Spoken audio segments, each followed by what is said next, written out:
If Resident Evil defined the survival horror genre, then Silent Hill made it, well, actually scary. Seeking to build a psychological horror game based on the fear of the unknown, members of Team Silent succeeded in creating one of the scariest games of its time. The sleepy tourist town of Silent Hill was actually made of nightmares. Covered in fog and darkness, you never knew what was going to be hidden around the corner, and even worse, you never knew just who was going to be hidden around the corner. Silent Hill taught us that even those neighbors that seem to have the best intentions might not be looking out in your best interest. If Resident Evil defined the survival horror genre, Silent Hill actually made you think about it.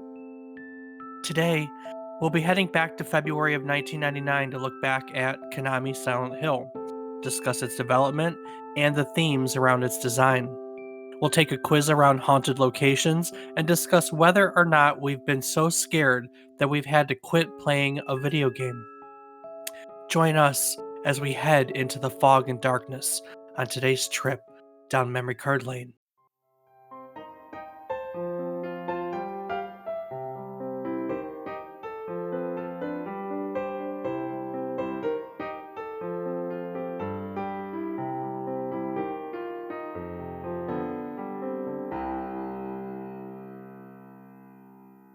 Good morning, good afternoon, and good evening. I hope these words find you well.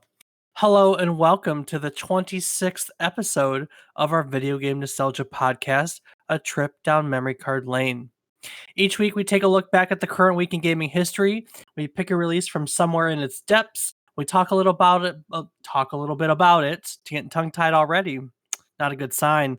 And then we use it to start important conversations about how gaming has affected our lives, your lives, and the world around it. Somewhere along the way, we also hope to teach you something new about the game or the world. I don't know. We'll see if it happens. I'm David Casson, as always, I'm joined by my co-host, who I've decided to honor by naming today's episode after him. Yes, that's right. Today's episode is inspired by his nickname throughout school. Ladies and gentlemen, my brother, Rob Casson, or as he's known to his friends, SBD, Silent but Deadly. Rob, how's it smelling today? Well, Dave, always freshly packed with a can of Ozium, ready to fight off the worst of odors. That's God, that such a sounds like an ad. that's such a childish. It's so stupid. I I love totally it. went commercial with that. Hey, Ozium, please sponsor us. That's so That'd be a stupid. that'd be a sweet rep, man. Oh, what's going on today, man?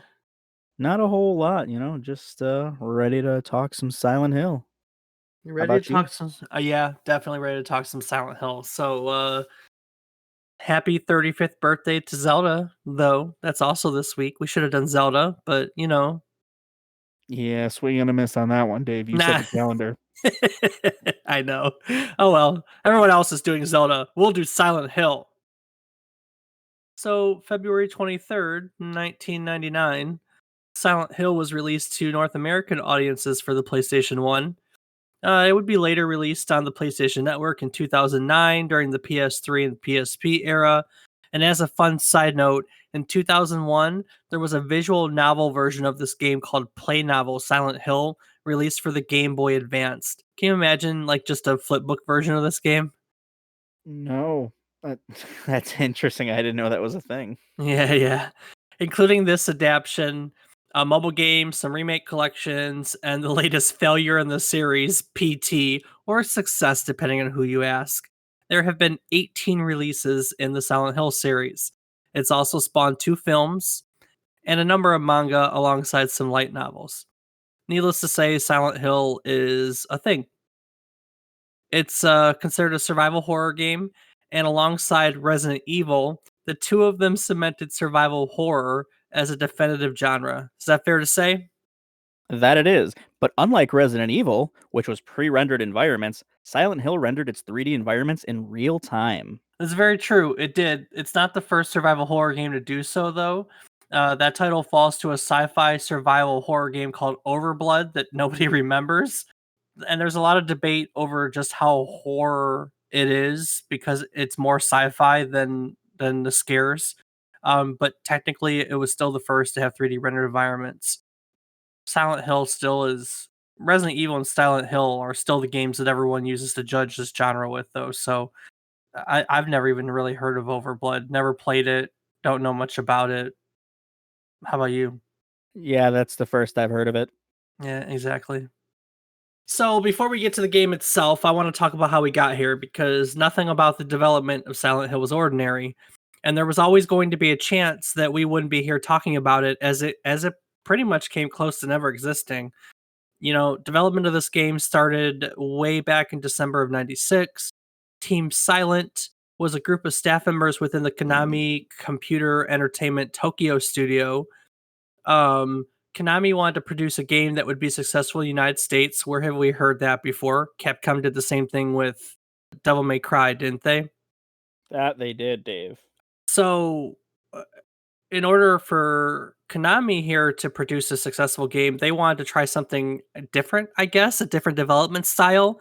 And they saw out to build this game in what was described as a Hollywood like environment. Weirdly enough, all the staff members that sit on Team Silent had failed at their previous projects. Each of them had intended to leave Konami. Many of them described feeling like they were never able to realize their own ideas. And as such, they were deemed incompatible with other development teams and all put together here on Team Silent.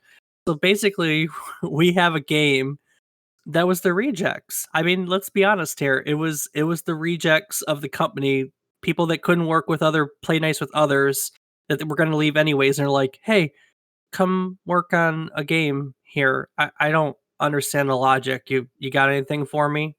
Help me make sense of it. I mean, while in separate parts, they were not very good workers, um, because they didn't get along well with others. When they were able to work in an environment with other people who were like-minded, they were able to come together, face their differences, and perform amazing work. Yeah, that's a very good point. It wasn't all that smooth though. Throughout much of development, members of Team Silent felt like outsiders, and they just didn't see eye to eye with Konami's initial plan. They weren't getting much done. They weren't happy with it. It wasn't a very high budget game. This was still the era at the end of the era of like low budget 2D titles. The 16-bit era. So it wasn't a high budget game, and everyone just couldn't. They couldn't come together on what it was going to be. At one point, they just ditched Konami's plan and decided that they were all going to make a game that would appeal to the emotions of players instead. And so, to achieve this end, they decided that they were going to create a game that introduced a fear of the unknown as a psychological type of horror. And that brings me to today's lesson. We're going to have a really short lesson on fear of the unknown and talk about the game, right? Sure thing, Dave. Right? Wouldn't be our podcast without a lesson from Dave. I know. Rob, do you know what fear of the unknown's actually called? We hear the term a lot nowadays, actually. That would be xenophobia. Yeah, xenophobia. We do hear that term xenophobia a whole lot, don't we? That we do. It dominates. People talk about racism and white supremacy, and I don't know, all the stuff that's been dominating the news cycles for God knows how long, and the term xenophobic gets thrown around like it's nobody's business. But it's really fascinating because xenophobia, by definition, in its most extreme form, is literally fear of the unknown. It's not anything else. That's its literal definition, fear of the unknown. It's an extreme condition of being afraid of what is different from you or experiencing apprehension towards things that are dissimilar to what you're accustomed to. So, what it is it's commonly seen in people who demonstrate unreasonable mindsets or ideologies about people or cultures that they deem foreign or odd, which is really how we hear it used all the time. And it's because of this that xenophobia is often discussed as going hand in hand with racism. And the truth of the matter is that there are a lot of historical events that show how xenophobic thought process are amplified within groups like the Holocaust or other ethnic cleanses throughout the world. And what happens is when the fear of difference, and that could be a difference of race, it could be a difference of culture, it could be a difference of social norms, whenever that difference becomes heavily internalized, it can lead to drastic situations where one group will basically declare its superiority over another group, and that leads to the mess that leads to all the messes that we all find ourselves in. So it's really fascinating too because fear of the dark has its own specific phobia, which is nyctophobia. But at the core, it's a fear of the unknown because it really what it is fear of the unknown and that you can't see what darkness covers. You know what I mean? Yeah. And that's kind of when our mind starts imagining things, things moving in the shadows, eyes peering from the closet, all that crap that you imagine in the dark. I don't know. I'm not afraid of the dark, but you can't help but feeling like sometimes there's some eyes looking at you, Right you are, Dave. or maybe there are eyes looking at you. My living room that I walk through in the dark is a window straight to my backyard. Lord knows there's all sorts of creepy critters out there. But it's when you start imagining things that all the physical and emotional symptoms of phobias start to pop up. Rapid heart rate, dry mouth, shallow breathing. In extreme cases, that'll lead to crying, shaking, trembling. You get anxiety. Anxiety, if left unchecked, can progress into a full blown panic attack. And so that just leaves us with a question that begs to be answered: did Silent Hill leave you feeling xenophobic? Now, before you answer, the knee jerk reaction of yes, because if you played Silent Hill, you walked around fog, you walked around darkness, maybe there was a vague plot and the unknown got to you. I want you to consider Silent Hill as a city and the characters within it as a whole. Okay? Okay. So, Silent Hill was developed by a Japanese studio who was tasked with producing a game that would be successful in the United States. Are we good on that point? Yep. So the town of Silent Hill itself is an interpretation of a small American community as imagined by a Japanese development team. It was based, according to them, on Western literature and film, as well as the depictions of American towns in European and Russian culture. And through time, not just through the first Silent Hill, we've learned some things about Silent Hill, Maine, and its history. Being in Maine, it's a fairly typical New England tourist town that is good for relaxation. In one of the guidebooks, it's noted that some of the town's conservative residents oppose its modernization and the transformation of a town into a tourist attraction. Sound familiar? Yeah. Yeah. We also know that in its history, that Silent Hill was originally a sacred place to Native Americans who used it to conduct rituals pre 1600s. And by the end of the 1600s, settlers would arrive to this area, displacing the natives. It was shortly after this that Silent Hill was abandoned after a strange epidemic spread. Ooh, an epidemic. An epidemic was seen again around 1810, which is about when it officially became Silent Hill. And then around 1890, the history of Silent Hill notes that following the Wounded Knee massacre, in which Native American resistance kind of came to an end, people in Silent Hill started to mysteriously disappear again.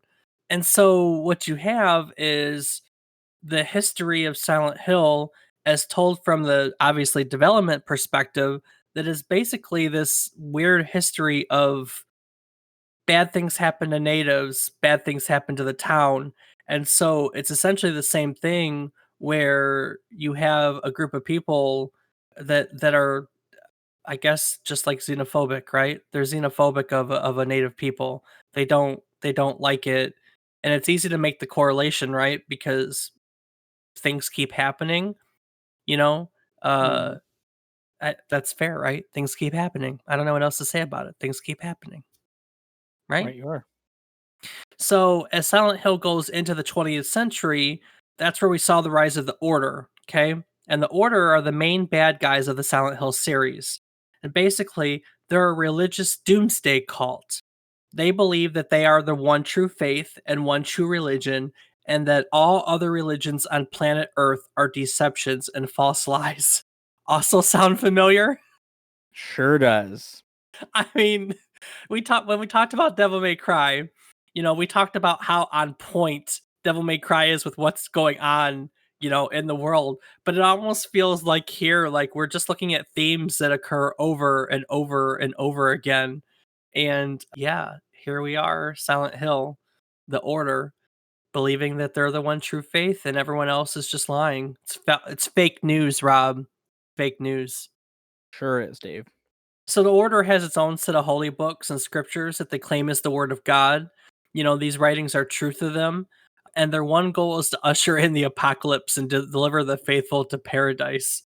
Now, to be fair, they're probably an extreme form of any number of religions, right? There are a lot of religions that believe that they're the one true faith and that all other religions are face gods. I know a few pretty strict Christians myself that believe that all religions that aren't Christians are false religions. They're false idols, and inevitably, I worshiping a false idol will lead someone to hell. But that's neither here nor there. So, but the order, when people refuse to convert to the order, they resort to brainwashing, kidnapping, drug trafficking, child abuse, torture, murder, and other acts of violence. I put murder should be other acts of violence and even murder because murder's the worst of them all. They do everything. And it's weird because this all sounds horrible, but the truth of the matter is that like most religion, they're all doing what they believe will, create a paradise for them. And in the order's case, they believe that they're trying to fix corrupted humanity, right? Right. So back to xenophobia, it's fear of the unknown. It's fear of the unknown, right? We're talking about Silent Hill and everything in it. The fear of the unknown. First of all, the town is full of fog and fog. Do you remember playing Silent Hill? A little bit, yes. A little bit. So fog and darkness, right? Yep. Very much the game is steeped in fog and darkness. It was a very obvious design of the game to make it so you couldn't see. Because people are always afraid of what they can't see. And truth was, the fog was a genius idea. Not only does it fit this theme, but it was actually created because of the technical limitations of rendering in 3D backgrounds, which is a win-win if I've ever heard one, right? Sure is. And then you have the town of Silent Hill. It's a sleepy tourist town whose conservative base doesn't like outsiders.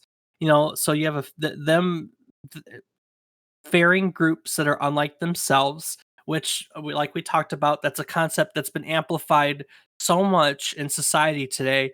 And then third, you have extreme religion. In theory, if you take xenophobia to the concept we were just talking about, the one in that people who experience xenophobia can demonstrate unreasonable mindsets or ideologies about people or cultures that they deem to be foreign or odd, then what you can actually view xenophobia as is being better understood as excessive feelings of apprehension towards difference, right? They get they get those feelings of uneasiness when someone's different to them in an excessive manner. I think in a lot of cases it's showing itself as more like anger nowadays. Is am I on to the right thing? I'd say so. And I think it's fair to say that a doomsday cult that resorts to such extreme tactics is pretty damn apprehensive towards anything and everything towards it. I guess the point is that when the developers of Silent Hill set out to create a psychological horror game based on fear of the unknown, I don't know if they realized how on point or close to it they actually were. They may have this weird story about religion and the fog and the darkness and the scariness, but there are a lot of ways in which Silent Hill can be observed as fear of the unknown, and then more specifically as kind of taking on xenophobia as one of the more as the theme of the game. And I think it's really fascinating how topical it is with everything else going on in the world right now. And that's my rant. That's what I have to say about that. And with that, I think it's time we get back to the show. That's Rob wrangling me in, telling me that I need to talk about video games. So the development of Silent Hill, it was just a mess. It wasn't organized. It wasn't a mess. One thing that I'll show. I'm gonna talk for a moment about Takayoshi Sato. Um, he's now created with many different parts of Silent Hill, including character design and all the game's cinematics. But that wasn't the case. Initially he had been correcting inconsistencies in the plot and designing the game's cast of characters. As a young employee, he was initially restricted to basic tasks such as font design and file sorting, but he also created 3D demos and presentations, and he tried to teach older staff members the fundamentals of 3D modeling, but he wasn't credited for this work because he didn't have as much respect as a young artist as the older employees did. And so eventually, what he did was he approached the higher ups with a short demo movie he'd rendered, and he threatened to withhold his technical knowledge from other staff members if he was not assigned to 3D work. And so, as a consequence, his superior gave in and he was allowed to do character designs. And doing this, instead of relying on illustrations, he conceived the character of Silent Hill while creating their computer generated models. And while he designed them, he gave them each their own distinctive characteristics. The main character he wanted to make complete like neutral. That's why the main character is plain, because he wanted to avoid people interpreting the game and based on his looks. Up until a certain point, he was mostly responsible for the game cinematics and the character design.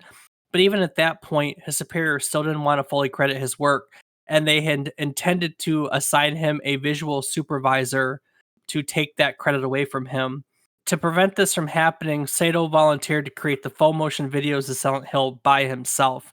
And so, over the course of the next 2.5 years of development, he pretty much lived in the development team's office because he had to render all the 3D scenes in the game with all the 150 computers of his coworkers after they had left work at the end of the day. So they were so dysfunctional that this guy had to basically make all the cinematics after hours on his own time, I guess is what I'm trying to say. And if that doesn't sum up most of what I've read and learned about the development of Silent Hill, I really don't know what does. Hmm. Very interesting, Dave. Is it though? I don't know. I think it's interesting. Which brings us back to February of 1999, right?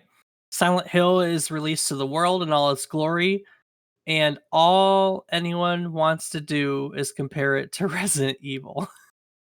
I mean, let's talk about that for a moment. How disheartening would that have to be? Like, you release your game, you want it to have its own identity, and then it doesn't. That What do you would be pretty crappy, I feel. I mean, on one hand, it's flattering, right? Because if you are a Resident Evil fan and, you really like that and you put out a game and it gets compared to Resident Evil, I guess to be even put on the same pedestal or same playing field as a game you're a huge fan of and closely aligned to, because let's be honest, they all knew they were developing a game in the same vein. I think I would think that that would probably be a good thing. But on the other hand, if all anyone wants to do is compare it to Resident Evil and not give Silent Hill credit where Silent Hill is due credit, that would be pretty shitty. That would definitely be shitty, Dave. Yeah, I don't know. Just to illustrate this point, we went back and we pulled some reviews from 1999, and I would like to share them with you. Rob, if you'd be so kind to take the first one, just to see exactly what we're talking about. First up was GamePro magazine. The review starts out, if imitation is the sincerest form of flattery, the developers of Resident Evil should be blushing after playing Konami's Silent Hill. Reading the rest of the review is a fun snapshot in time for tech. One of Silent Hill's coolest features is its excellent DualShock support. The controller beats like a heart, thumping harder when you're closer to death. Now, see, I don't remember that. I'm sure at the time it was a cool feature. It's we don't really use a DualShock for that anymore. At least I can't remember it being used for that anymore. Can you? No, I can't, although I don't play too many of the games on PlayStation and, I always wonder got about that. Xboxes. I wonder about that sometimes because I think I wonder if we're just so used to it now, because back then DualShock was what, 4 years old. This is 99. PlayStation came out in 95 with the DualShock controller. Right. So DualShock wasn't around that much. And now DualShock's been around for 25 years or so. So it makes me wonder if I'm just so used to it or if they don't use it. But really, the only gimmicky feature I could think of that is used on the current controllers now I don't have a PS5, so I'm going PS4 back, is some games will use the light on it to illustrate like I've been playing Last of Us, and your health, is green for good and red for bad, and the light on the controller will shine that way. And then when you play voice memos, they play through the speaker on the controller. And I've played a few other games recently where that speaker on the controller is used too, but I can't think of the DualShock being used specifically. Oh, and in The Last of Us Remastered, when your flashlight goes out, you hit the controller, like, it uses the motion in the controller to note that you hit the controller to pop it back on. Oh, But, yeah. very interesting. Well, what else did GamePro have to say about Silent Hill? So they go on to say that it does note that Silent Hill's voice acting doesn't approach Ari's depth of craptitude. So I guess points for Silent Hill there. Yeah, Resident Evil has some pretty gnarly voiceovers. I I don't think Silent Hill is better, frankly. Silent Hill has got some weird ass pacing with its voice acting. But Resident Evil was pretty weird though too. I don't know. That it was. So this review never really gives Silent Hill its own place, though. In closing, it notes that the gothic storylines and intuitive puzzle in Silent Hill are compelling, which makes Silent Hill a nice bridge for RE fans waiting for their next fix. See, that's all it was. They're like, yeah, yeah, yeah. So it notes that RE fan, it's the bridge. See, they couldn't even give Silent Hill its own place. It's a temporary fix while you're waiting for the next Resident Evil. I don't know. It's really hard to find your own place when no one will let you. I mean, take this next one here. Share the IGN article with our listeners. IGN's next article starts out by saying that as the world awaits the next installment in Capcom's flagship Resident Evil series, Konami has stepped forth with Silent Hill, a horror concoction of their own. Even from the get go, though, that they're like, as the world awaits the next installment in the Resident Evil series. I mean, your article is literally starting out with Resident Evil. Honestly, I'm pointing it out because it really pissed me off as I went through it that every flippin' article from 1999 that I found on Silent Hill literally referenced Resident Evil in the beginning or something like that. It's like no one wanted to allow the game to stand on its own 2 feet. It's just Well, Dave, frustrating. there are some good points here, though. Yeah. Yeah, so the article goes on to read that Silent Hill plays mainly like an adventure game and not an action title, which allows it to sidestep any obvious aping of the Resident Evil series by taking a more literary turn into the world of horror. Hmm? With an Hmm? emphasis on character and storyline, Silent Hill prefers to appeal to gamers' imagination by limiting their vision to a small range of light surrounded by impenetrable darkness, or by jarring any grasp of reality that the gamer might have on what exactly is going on in the game. In the end, IGN gives them props. They say that Silent Hill may not be the best choice for those looking to blast their way through a zombie filled town with a super grenade launcher, but for gamers looking for a solid, innovative title which succeeds in telling a wonderfully crafted story that appeals to the darker stuff of nightmares, Silent Hill cannot be beat. Oh, there you go. IGN gave him props, I guess. So That they did. I gotta tell you though, the comparison trend was everywhere. I mean, absolutely everywhere. Moving on from the critic reviews, every week, we like to cruise the internet or hear from you looking for reviews about how, our listeners, the average gamer, feels about the game. With older games like this, we frequently either go to Moby Games or Metacritic, which is about the only old repository of reviews. And I gotta tell you that a lot of the reviews, period, did the exact same thing. I've given a few here that I pulled from Moby Games to illustrate the point. Why don't you share this first one from Neo J with everyone, Rob? All right. So user NeoJ writes, let's proceed step by step. Silent Hill was released as a survival horror game, an alternative for Capcom's Resident Evil. Soon, the players realize that comparing this game with Resident Evil is a big mistake. We don't fight zombies, and we're not facing a classic horror story. Silent Hill was conceived as an original game, and that's what it is. This game is the perfect one for those who love psychological horror, the kind of horror from movies like Jacob's Ladder, more focused in the atmosphere than in concrete, terrible frights. Something more ethereal. Yeah, I actually really agree. I personally I preferred Silent Hill over Resident Evil. Now, don't get me wrong, I loved both series at the time, but there was just something about Silent Hill that was darker, creepier, scarier, and the storyline felt more substantial. And I'm a sucker for good stories. And so putting the two side by side, I like Silent Hill. I think that Resident Evil played better. We're going back to a comparison between action and story. You know what I mean? And Resident Evil was the action, and Silent Hill was the story. Um, but yeah, that comparison didn't really stop, though, did it? Take this next one. Read this one. This next one here, Rob. All right. So Users Ovni writes, what truly makes Silent Hill a great horror game is that it's a very intelligently designed game. 1999, Console Land. Thanks to a little thing called Resident Evil, the survival horror genre is the next big thing, and everyone is making their own version of it, with names like Squaresoft, Sega, and SNK all putting out their own brand of Resident Evil clones. Thus, Konami decides to try their hand at the new hot game, only they made the right thing and didn't copycat Capcom's formula, and instead cooked up their own radically different version of the game. Enter Silent Hill. From the get go, you realize the game is something different. It doesn't open with a fast paced action sequence showcasing the game's horrors. Instead, it starts with a relatively slow paced clip made from FMV sequences out of the game with a weird folky tune going on in the background.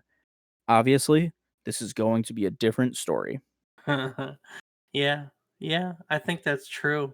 There were a lot of Resident Evil clones that I wouldn't say a lot, but there were some that just didn't feel like it.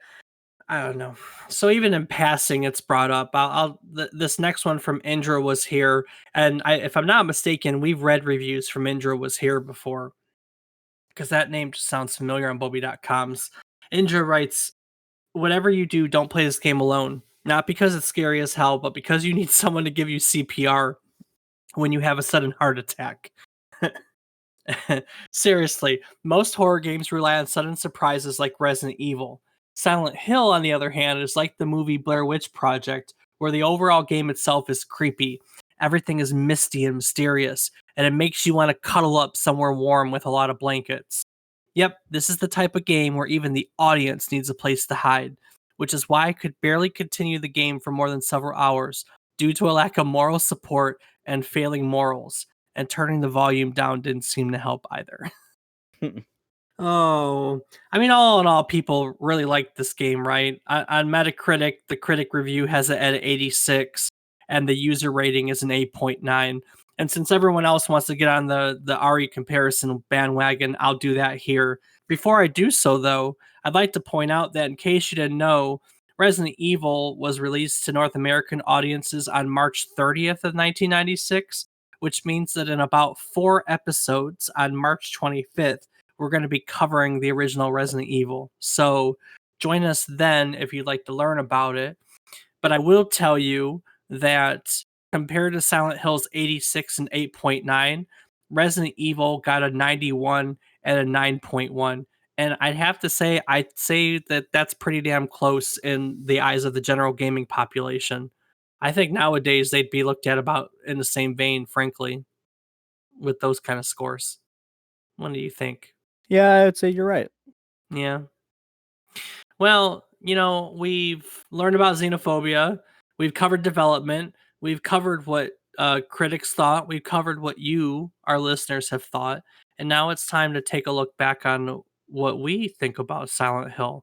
So you played it. Admittedly, it's probably been a while. I don't think either of us had an opportunity to play this leading up to it. I did watch some video on it to kind of refresh my memory, and of course, as I do my research on the episode, everything comes back. What do you remember about Silent Hill? Well, I'm going to pause you right there. Even if you haven't played Silent Hill, did you? Our sister loves this genre, correct? Absolutely. Did you have a chance to play through these with her or watch her or anything like that? You Do you know, I remember?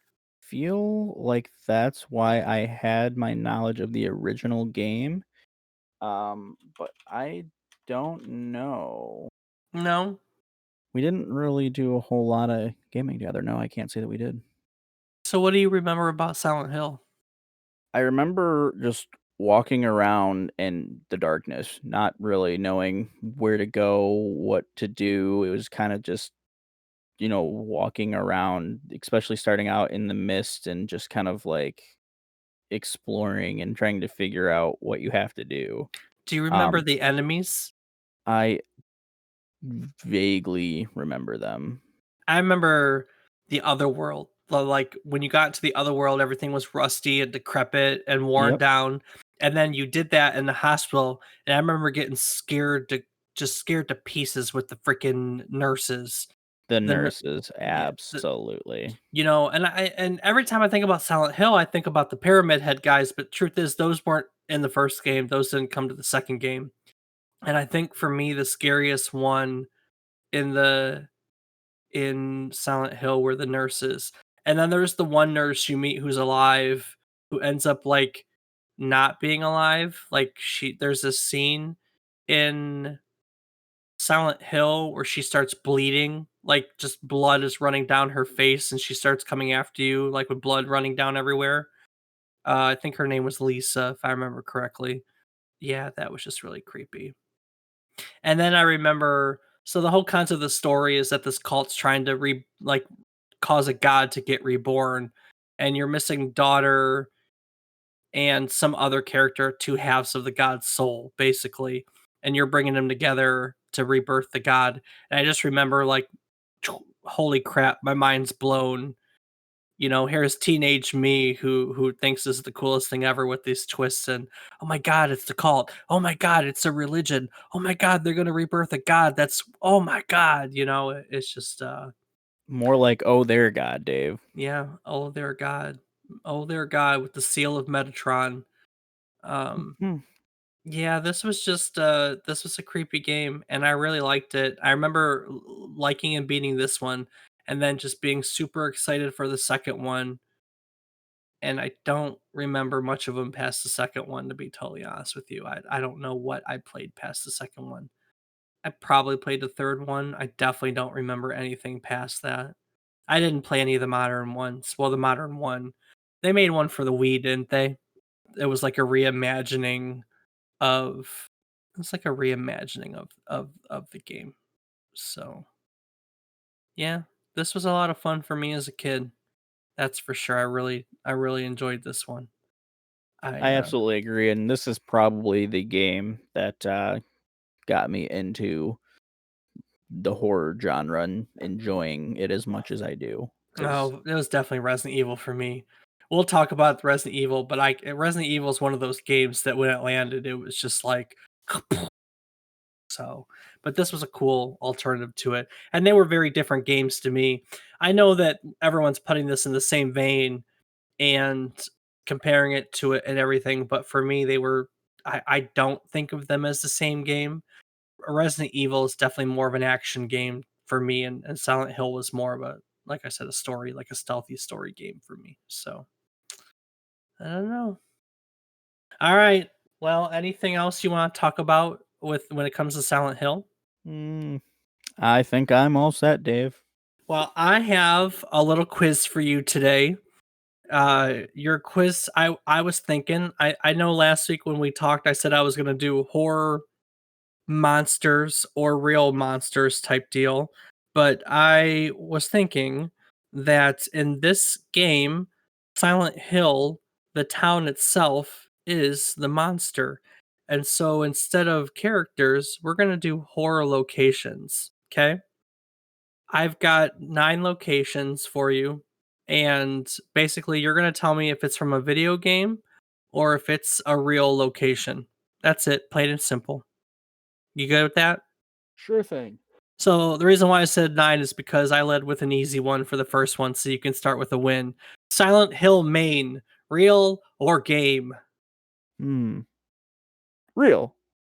Ha Yeah, ha damn ha. it. That would be a game, Dave. Nice try. No. All right, all right. That is correct. Silent Hill, Maine is a fake location. There's no such place in real life. Eloise Psychiatric Hospital. Real or fake? Real or game? Real. Yes. Can you tell Farmington me Hills, Novi. Westland, but you're pretty damn Westland. close. Damn. So Yeah. Yeah, they're actually if that's the one I'm thinking it is, it's either that or Northville Hospital. One of the ones down there. There's someone who was looking to turn it into an attraction. I Was that the think one that that had the firehouse right next to it?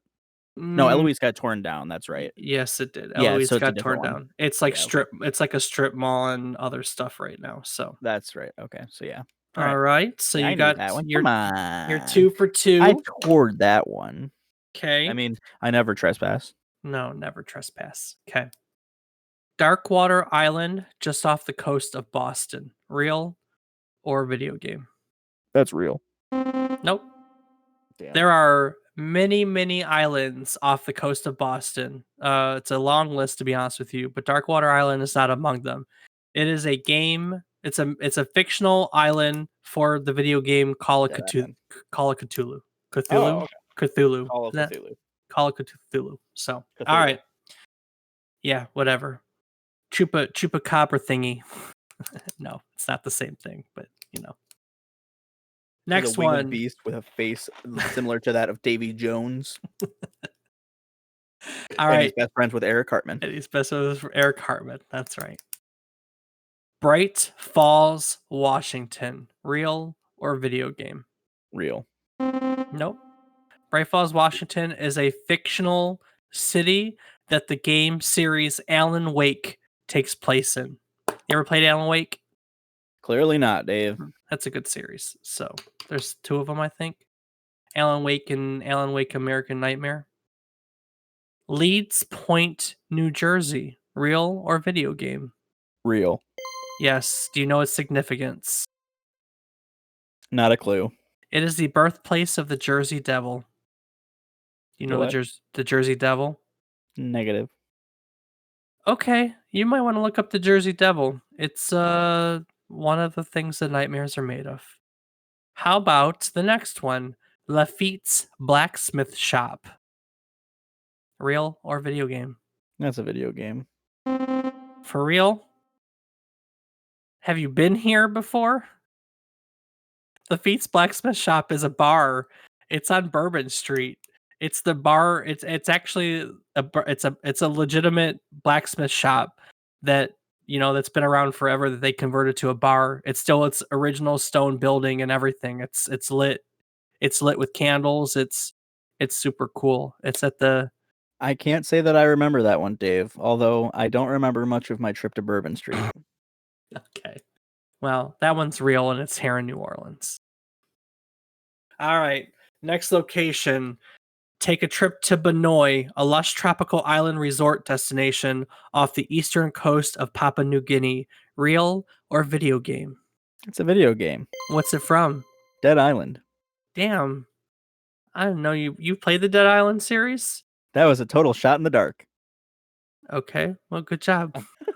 I mean, I've seen you play them, maybe? Yeah, I've played Dead through. Island 2. Yeah. Or maybe it was Damon, but I don't know. I played through all of them. I didn't know that at all. It sounded like Yeah. Dead Island to me, so I was like, yeah, sure. I honestly really like Dead Island. I think that's a series we should all just goof through. So, all right, next one. Mount Massive Asylum in Lake County, Colorado. Game location or real location? That's a real location. Is it now? No, it's from Resident Evil. It's neither. Damn. I mean, like, Lake County, Colorado is real, but Mount Massive Asylum is not real. It's a video game location, and it's where the game Outlast takes place. Do you remember that game? Oh, okay. I guess I forgot where that was located. I mean, I couldn't have told you most of these. I knew Benoi because I played through the series, and I couldn't have told you Call of Cthulhu. I did know Bright Falls because I played through Alan Wake. I actually really like that series. Alan Wake is an author who goes to like a secluded cabin who's haunted by something, and it's just a really cool interpretation for that. So, have you played Outlast at all? Yes, I have beaten Outlast. Not Gotcha. 2 though. I haven't played Gotcha. 2. Yeah, I never finished the first one. I'm pretty sure I have them both. So, all right, next one. The Stanley Hotel in Estes Park, Colorado. Real location or video game location? Real location. Absolutely. What's the significance of the Stanley Hotel? It's you know, here's Johnny. That's very true. It's one of the most active ghost sites in the United States, and it is exactly what you said it is. The inspiration for Stephen King's novel, The Shining. So good job. Way to get that one. All right, next one. Last one.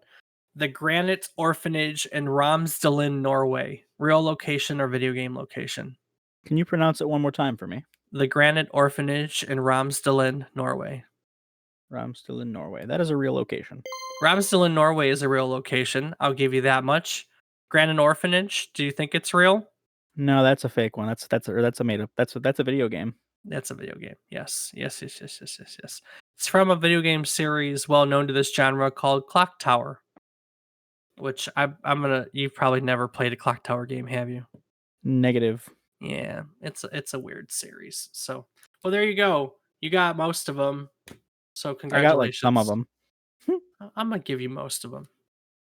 I'm gonna give you most of them. Which brings us to the gaming question of the week.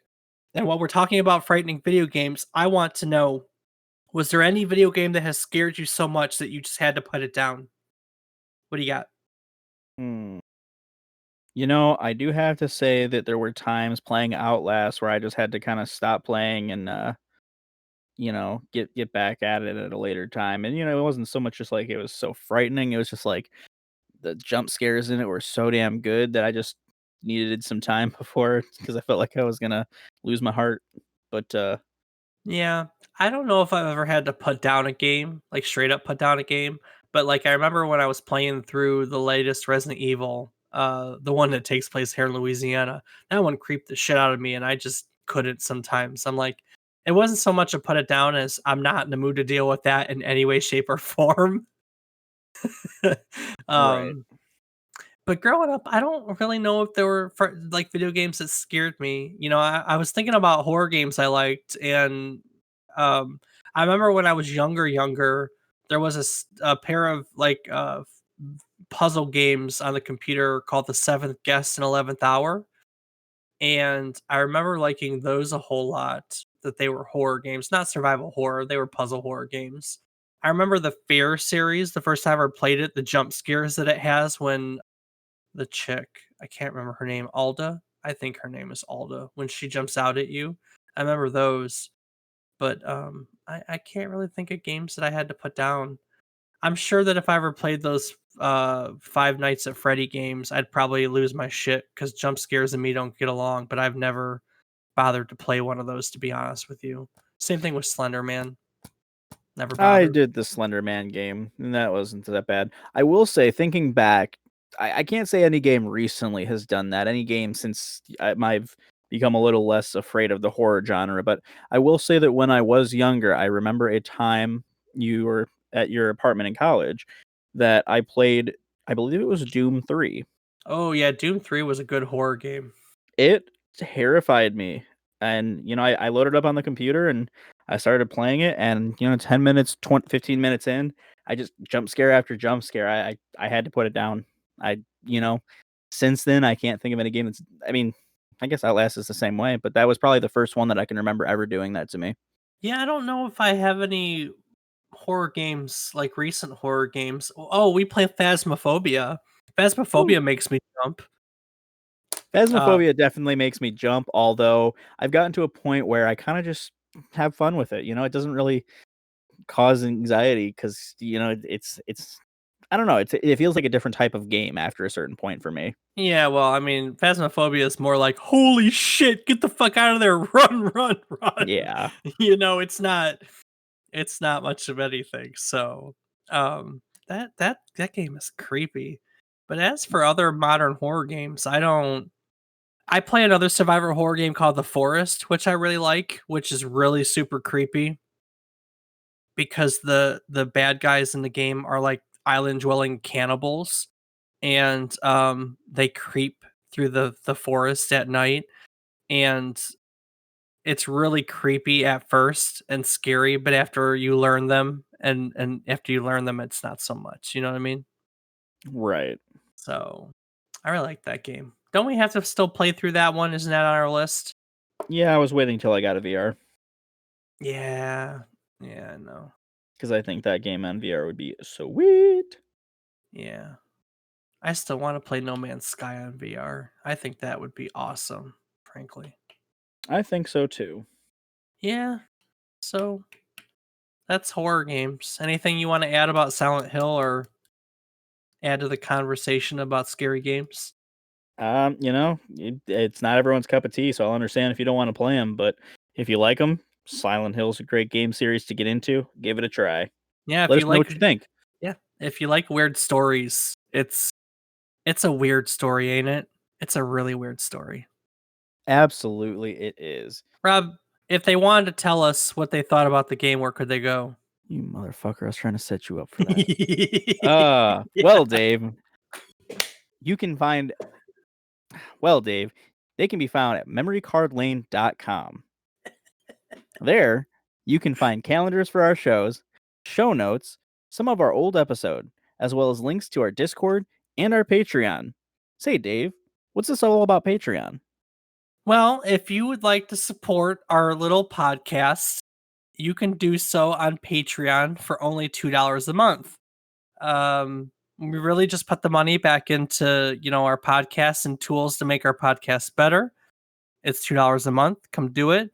You can either go to patreon.com/trip down memory card lane, or you can go to our website at www.memorycardlane.com and click on the support link, which will take you to a Patreon link, which will take you to our Patreon. Yes, that's right. I just said that correctly. Also on our website, you can find in our biographies our social media plugs. I can be found on Twitter as David_is_wrong, where I post about Rocket League.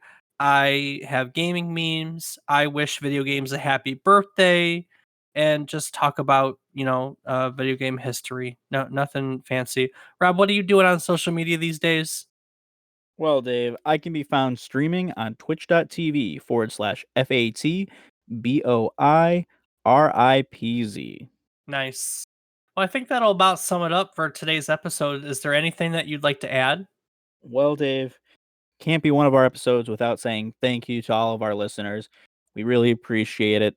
Like I say, always say, we would definitely be here whether or not you were, but it's a lot more fun knowing you are. So we Very hope you enjoy, and if you do, you heard all about our social media. Let us know. Yes, let us know. And on the topic of let us know, if you're listening to this and you haven't yet, hit that subscribe button. Also, if you could like us and review us, we are completely open to criticism, comments, praise. We just want to make this better for you guys, and we can't do it if we don't hear from you. So hit those buttons, let us know what you think. We'd very much appreciate it. So moving on to next week, we may have thought that we were leaving hard Nintendo games behind after talking about Contra in last week's episode. But frankly, after the spooky Silent Hill break, I thought it would be appropriate for us to dive right back into one of the NES era's most difficult titles. Despite its difficulty, it's frequently recognized as one of the top 10 Nintendo games in the entire library. So it can't be all bad. People seem to really love this game. If you're one of those people, or you just like stories about revenge that give way to sinister plots to destroy the entire world, this next episode's going to be for you because we're heading back to March of 1989 with the North American release of the original Ninja Gaiden. So, if sword wielding ninjas are your thing, or maybe just Rob and I are, join us again next week for a katana swinging, ninja star throwing trip down memory card lane.